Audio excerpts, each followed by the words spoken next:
Good morning. Happy Sunday. Hope we are all good. If you're coming in, say hello and let me know you are in. So, wanted to jump on today and speak about the fact it's 4 years since first daughter was born, which is crazy how quick time flies. And it just reminds me, every time there's a birthday or anything like that, morning Cheryl, it just brings back to that perception of how precious time is. Like, it probably seems longer the amount of times we were in the birthing suite, the amount of time we were in the birthing suite with her. She's 4 tomorrow. 4 years ago, literally only feels like yesterday. But that night and day when I would say, you're nearly there, to Mrs. Fruci, and another hour would pass, another hour would pass, and the midwife would say, yeah, you're another half a centimetre dilated. And I'd just be sat there going, what do I do now? What do I say now? You're doing well? I don't know if you are. Like, that was the truth. It was very awkward. But that passed, and it was a moment where you're very grateful that I didn't have to go through that bit. But anyway, my point is that 4 years has passed now, and everyone says this, how quickly time flies with like kids. Before you know it, they grow up. And people say this to you, and I've even said, when people have said this to me, yeah, whatever. But now I'm thinking, yeah, I'm starting to believe it. School now this year, and it just flies by, yeah. But I wanted to talk about a research study that came up when they interviewed people aged 90 to 100. And not only did they find that these people had 5 times better mental health statuses than the people in their 50s. Obviously, there's always drawbacks to studies, but just sharing with you. But they also found that they had a good work ethic, a strong family bond, were generally positive thinkers, and I know that's a very cliche thing to say. Positive thinking doesn't mean you neglect negatives. It means you perhaps learn from the negatives. They're there for a reason to maybe push you to do something more positive. But the last one had a tendency to control. And the researchers, what they meant by this is the tendency to control, which seems to be a desirable trait, as they are true to their convictions and care less about what others think. So they found that what they did was based on their happiness rather than someone else's. So I'll repeat that. What they did was based on their happiness rather than someone else's. And the important thing to remember here is, I've spoken about this a lot with, public speaking, fear of that first session, fear of reaching out, fear of having a one-to-one. Like I said, most of the ladies, when we have our Kickstart one-to-one, they say, like, looking forward to it, but really nervous about starting something new. And that's completely normal. But they're putting their health or happiness first, whatever it is. Could be public speaking, could be applying for that job. And me included, the amount of times when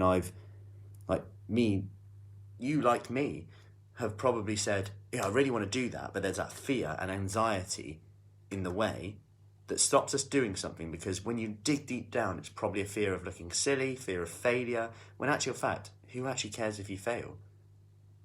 Who actually cares? It's only on you. That's literally it. But anyway, morning, Sue.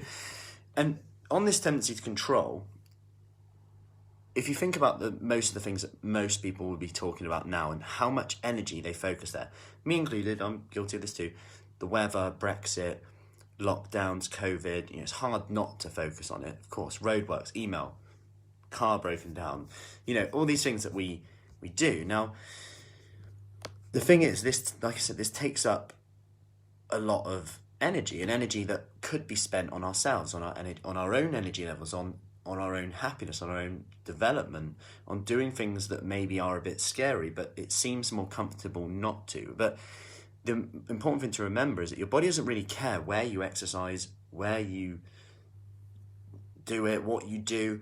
The thing is, your body only really cares that you do it. Your health only really cares that you do it. Your blood sugar levels only really care that you do it. Your cholesterol levels only really care that you do it. Your stress levels, your dopamine, your good endorphins, they just care that you get it done, whether it's outside, inside, DVD, if they still make them, whatever it is, that you just get it done. Now, this is a cool little task to do, and it just brings us back to kind of where we are now to see it. So if you take a paper, like squared piece of paper or an Excel document, and then colour in the square for every year you've been alive. So if you're 50, you colour 50 squares in. Now you put a black mark next to 82. That's the average lifespan. And then you look at the gap between the colours, the black mark and where you are. Because that's how long you have left. And I know this is like on average, a visual thing just to see and actually go, actually, you know what? What are my fears at the moment? What's stopping me doing X, Y, and Z? And I bring this up because most of the time, it is literally that fear of looking silly to someone who you probably don't even care about. And I'm telling you this because no one wants to have regrets. And I always say this is such a weird thing. But so when my mum passed away when I was 12, a few years later, when I kind of digested it properly, if you like, I always say, oh yeah, life is really precious. You need to just do what you kind of want to do, right? But then you kind of just get sucked into the day-to-day things and you forget that until something comes up. And I bring this up because the other day one of the ladies said, you know, she had a health scare recently and suddenly now her health, she's like, it has to take priority now. I have no choice. And it's always something like that, or something like, unfortunately, bad news that really brings it to and goes, yeah, you need to focus on your values. Go straight back to why you're doing it. And it's like some of the reasons, and we go through this in our one-to-one at the start. Some of these say things like, you know, I want to be there for my kids, my grandkids. I want to be able to throw them around a bit. I want to be able to chase them around a bit. I don't want to not be able to go swimming with them. All these things that mean so much more in terms of their happiness. And I'm saying this because when you can relate that to a value that you hold really strongly, this weight loss stuff, this exercise stuff becomes so much easier because you're not just losing weight, you're not to fit in with society or fit in with these clothes that you think you should enjoy wearing more. What you're doing now is saying, I'm going to do this exercise session. I'm going to do this because I want to throw my grandkids around. I want to run around after them. And all of a sudden, you're tying something that you really value, looking after others. And that's this thing that comes up all the time. Definitely more common among women. That tendency to want to make sure everyone else is okay. Dinner's on the table. Wherever you need to go. What clubs? Obviously not at the moment, but homeschooling, all these things. Generally, I'm saying, you will worry about that a lot more, and that means a lot, and that's great. So how can you tie in something else that means a lot to you with that? So, okay, if I exercise today, that's going to increase my chances of being able to do this with you. Go swimming with them. When it opens up, I'm going to do that with you. I'm going to chase you around, run around, all these things that get up and down off the floor easier, be less out of breath, climbing stairs, running up a hill.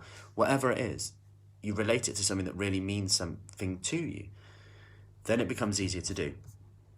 Now, that was a bit of a tangent, but my point in this is sometimes when you think about this stuff, it prompts us to take action. That's what I love about it. It can sometimes be quite hard to look at, but sometimes be quite a nice thing to look at, to see how precious life is. You know, we just take day by day. It's Sunday today, it'll be Monday, tomorrow it'll be Tuesday, the day after. Kind of just get into the role of it. And we often protect ourselves from that fear, from that change. But anyway, tangent over. Life is precious. And the key is making the most of it, but deciding, the key really is here, is deciding what making the most of it means to you. That's the key question. What does making the most of it actually mean to you? Anyway, hope that helps. I'm going to get the babies up soon. They are awake, they're just messing around. And probably throw them around, have a troll party. They're addicted to trolls at the moment. If anyone's never watched Trolls, it's actually a really good film. Surprised me, actually. I put it on, I was like, why are they watching Trolls for? Where did this come from? And I've actually got into it. It's one of those ones where I'm now going, do you want to watch Trolls? Rather than them going, can we watch some random thing? I'm like, can we watch Trolls? Yeah, the music's good, upbeat, some great quotes in there. Anyway, less of that tangenting. Have a great day, okay? And any questions, let me know. Speak soon.